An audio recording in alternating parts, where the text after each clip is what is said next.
Hello everyone, this is CJNovo992 and today we're back for another brand new video, and as you can see the Nasher is gone right now because this Rangers team is gone right now as we just went to Tynecastle versus the third best team in this league, pulled their scants down, put 4 by them and came up the road with 3 cheeky points. And I just feel like I needed that, people. I needed that performance. I needed that result injected right into the veins. And now that I've got it, I'm sitting here just feeling like Augustus Gloop must have felt every single time they invented a new chocolate bar.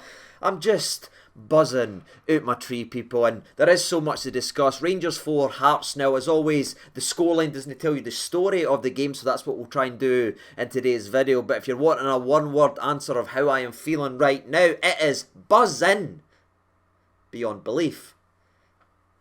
It's more than one word, but But moving on from my blunder aside, I know, 2 words not good enough from me. Let's carry on with the rest of today's video then and go in a bit more detail, because if we're going to start breaking this game down, there is one name that needs to be mentioned right at the start of today's video. Can you guess who that is? It's the man that just eats, sleeps, scores and repeats. It is none other than Antonio Colak, who I'm just sitting back now, right? Because obviously we all know I was a part of the Colak Express. I was so excited for him. I was so hyped for him. I really hoped and prayed he would be good. And I've obviously been on that camp and people's called me a fanboy and that in the past, but even I'm sitting back, people, going, what on earth have we got in this football club? Because this guy is unreal. When it was all said and done this afternoon, despite again getting subbed off on another cheeky 2 goals, denying a possible hat-trick in the game, Antonio Colak has 11 goals in 14 appearances for Rangers. He is only 3 goals behind Haaland's electrifying record-breaking start that you're seeing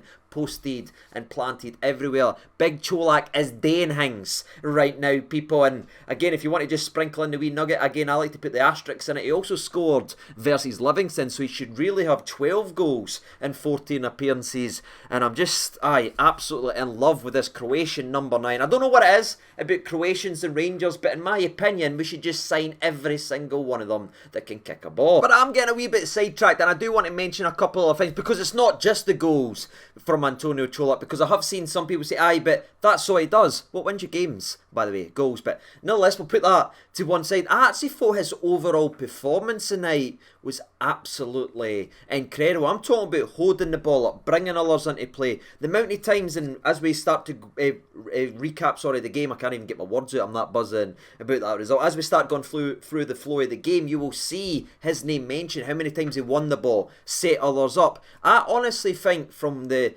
65, 70 minutes, whatever he played this afternoon, was as close to a 10 as you could possibly get. And I genuinely mean that. I think despite him having his critics and everything like that, he's answered even more of them today. Not only with the goals, again, we've talked about, but his overall performance, where I sat back and I thought to myself, you know what, he can do whatever we require in any game. And it's a glorious, glorious place to be, to having that man leading our line and scoring freaking goals. But of course, this isn't the only time that Mr. Colak has had a dirty double in a game of football, but it is different this time, because where we sat here the last game just before the international break and talked about it, was kind of Colak to the rescue. His clinical edge getting us over the edge because we didn't perform as well as we possibly could as a team. Well, I'm sitting here to tell you that's as good as it could possibly be, people. I loved every aspect from how we approached that game, especially in the first half, the way we defended, and we're going to talk about that right now. We had 2 centre-backs in the back line, people.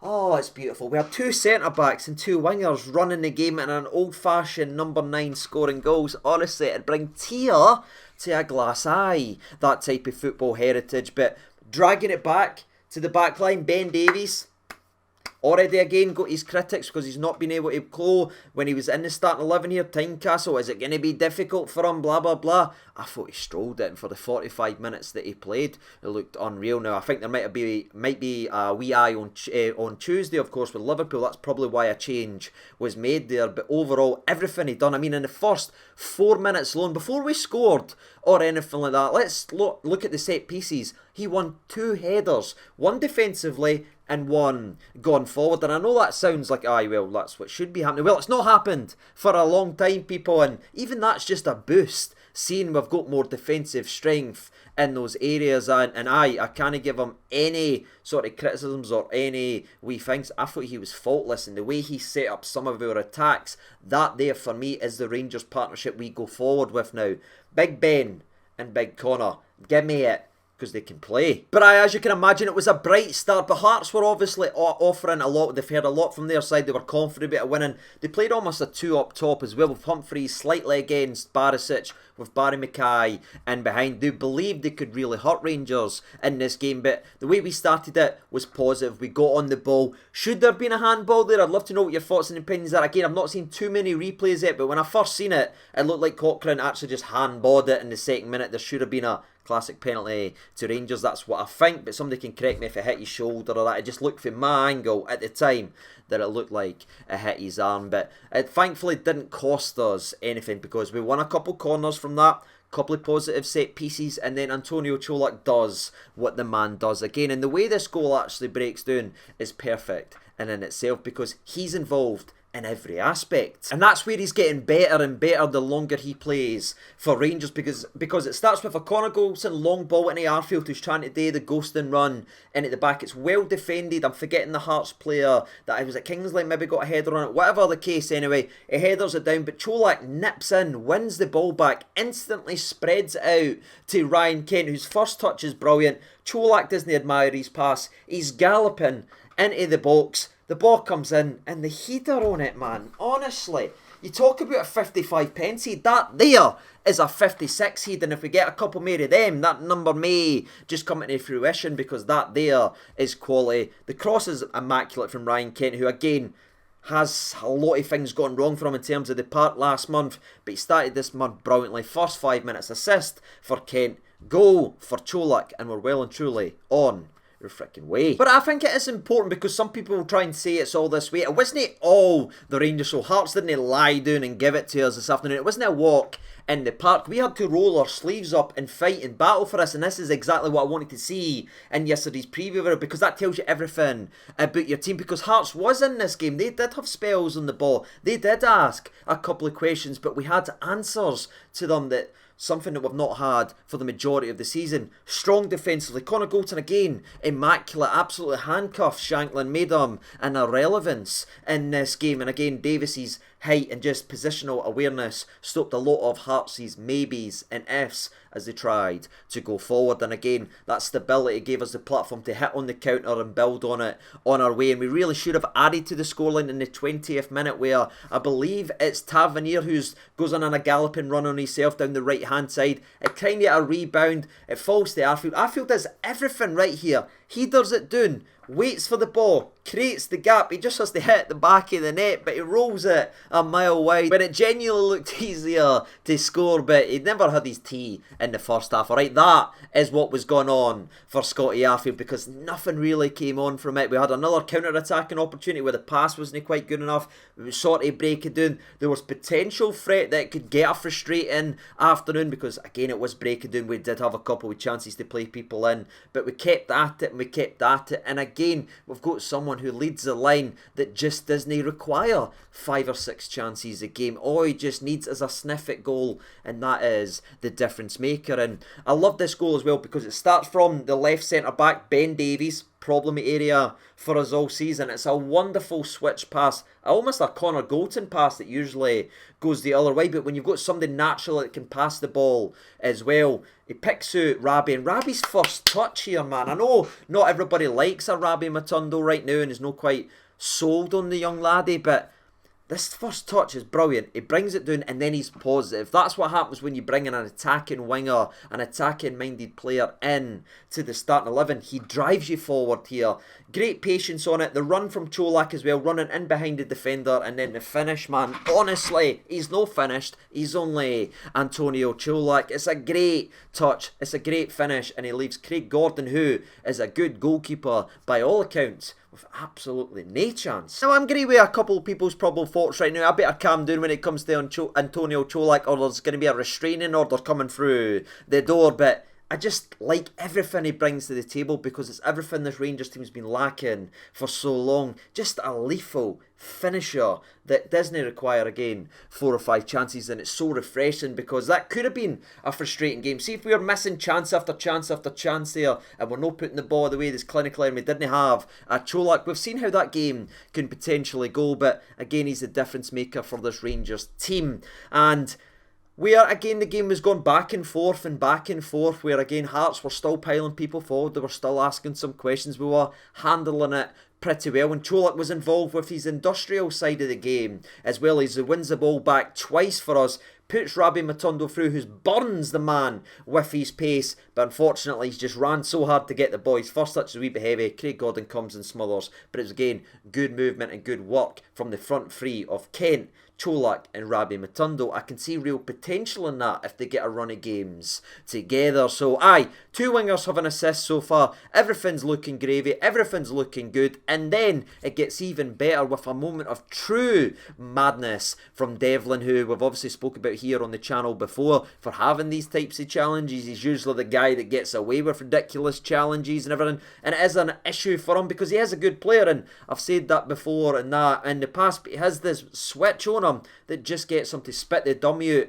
And I'm not saying all this other, but I actually called this as well. I was sitting back. I think if you're watching the game back and everything that when it comes back on and there's a rerun and that of the game, watch the 3 incidences between Ryan Jack and Devlin. Every single time Jack bullies him, beats him to the ball, or takes the ball from him, or even trips him up, and every single time, those 3 incidences I think played its part in why Devlin done what he done, because you can see him getting progressively more annoyed and frustrated that he is getting manhandled and bullied for Ryan Jack, and that's what a fully fit Ryan Jack can do for this football club who's got a run of games under his belt. So aye, you could see it was building and building and building, but even in saying that, man, it's a ridiculous challenge because Robbie's battling with another Hearts player and Devlin just comes steam ahead, and I was at that point I went, he's going to do something stupid here now. I thought he was going to come in with a big slide, but it's even worse because he's came in and just put his foot down and really tried to hurt the laddie. I think it's a disgusting challenge, and I wouldn't be surprised to see if there's anything else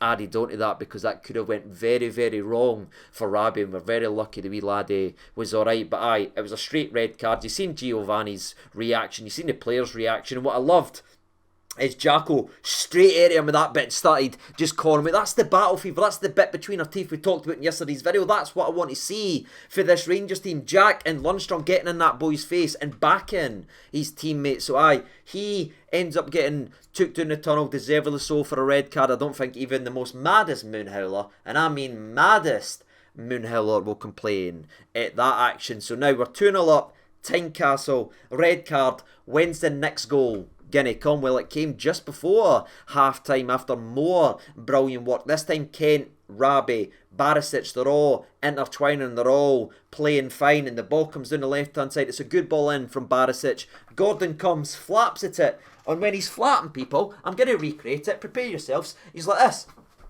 right? And he... I'm getting too old for that. Oh, there's the hip away. Oh, the hip's away. But anyway, he jumps into Rabbi, he's already flapped... What am I doing? Oh, I've lost the plot. But hey, no, we're continuing it. Keep the camera rolling, we'll continue, right? So he ends up flapping into Rabbi Matondo, and then Arfield's there for the pick-up at the end, and he gets his goal that he really should have had in, and he's away swaggering. And then the ref, who are initially my head's gone after that fall, by the way. But anyway, points as if it's a goal, and then he changes his mind and says it's a foul on the goalkeeper, and that for me is one of the worst overall decisions I have ever. I know we won 4-0 and I'm buzzing, but that there is simply pathetic. An embarrassing, horrific call, by the way, you won't see on social media when they're talking about the refs and all that, helping Rangers. No, the clear and obvious goal that was robbed incorrectly, by the way, you won't see. But I need to try and compose myself here and pull in the reins a wee bit, because we have a second half to break down, and there were some glorious moments in that as well. But the second half begins with a couple changes from both sides as 3 Rangers men end up coming on the park. You've got Mr. Steve Davis, James Sands and Andy Halliday. So bold decision there to bring on the 3 Rangers lads. But the second half, did have a period where it started to peter out just a little bit, right? We were moving it, we could cut them open and everything like that, but there were signs of it slowing down just no to the standard we've seen some of the games get dragged down to. We were always in control of the game, we always looked confident in the game, but it wasn't as nippy as it probably could have been, or we would have wanted it to be in terms of driving us forward. We needed a wee spark, and I've got to be honest with you people, we got it by the name of Fashion Sakala. And I know there'll be some people who missed the game or shocked that I'm actually saying that, but Sakala injected something into this Rangers team just to pick the energy back up, because honestly you look at him, he's just infectious, people. You look at him and you just start smiling, you just start feeling, and I loved everything about the way he approached the game and went about his business. His attitude was spot on. We all know that's probably something, and he's kind of petered away for the squad. He's not really needed or anything like that in terms of what we thought at the start of the season. There could have been maybe a potential move on or something like that. So he's had to work hard to just be given an opportunity, and he continues to come on and shine. And for me, this was by far his best overall performance of the season, and he really gave us something to think about, because again he ends up coming on the park and he just picks up the entire game and just starts nipping about, bringing other people into play, and some of his work was absolutely magnificent as well. And we'll talk about the assist that he should have got, by his infectious running started to pick up the tempo again, and just when we lifted it from a gear 4 to a gear 5, we blew them out the water again, and the way we ended up scoring the third goal in the game was scrumdiddlyumptious in that as well. And what I love here is Alfredo Morelos, who came on for Antonio Colak. Yes, Colak got subbed off again on 2 goals, people. He must have a monster hat-trick bonus or something like that. There's some protection going on here with the old books, but he gets subbed off, Morelos comes on, and he was positive in that as well. But it was the moment when Sakala came on that started to pick everything back up. The ball gets played to Alfredo Morelos, who does a wonderful wee back heel pass into Tavernier, who's in their box, by the way. I'd say it's because we're down to 10 men and all that, but he does it all the time anyway. But it's a great wee back heel, and then Tavernier cleverly turns around, not the guy that used to play for Man United, I think I said the word right. He turns around, he passes it back to Morelos, and Morelos with the L1R1 circle, the power shot, Lundstrom. Do you see what I'm saying to you now, big man? That's what I was trying to tell you in that video. That's the type of finish you can get, and Alfredo delivers it. It's a wonderful goal. And can we talk about his knee slide as well? I'm getting the chair again. We're getting the chair again, people. But he just slides in and does it. He stops right on the line. It's incredible knee slide. If I was to rate the knee slide, I'm giving it at least a 9.78, right? It's up there with some of the best knee slides I've ever seen. He's shushing, he's reminding the Hearts fans that he owns and lives rent-free in their noggins. But before we talk about the 4th and final goal of the game, there should have been more goals. Kent does brilliantly to pick out Tillman at the back post. He just can't fix his body or sort his body to get in to the right position. And again, Sakala just gets on the ball, runs down, does a nice little combination play with Alfredo Morelos, and then puts it on a plate for the big man to get his second goal, but somehow Alfredo Morelos misses. But that's what you get with the Alfredo. That's the Alfredo experience right there. So looked as if we were going to maybe miss those type of chances and miss the opportunity to claw back some goal difference, but thankfully Ryan Kent went nah.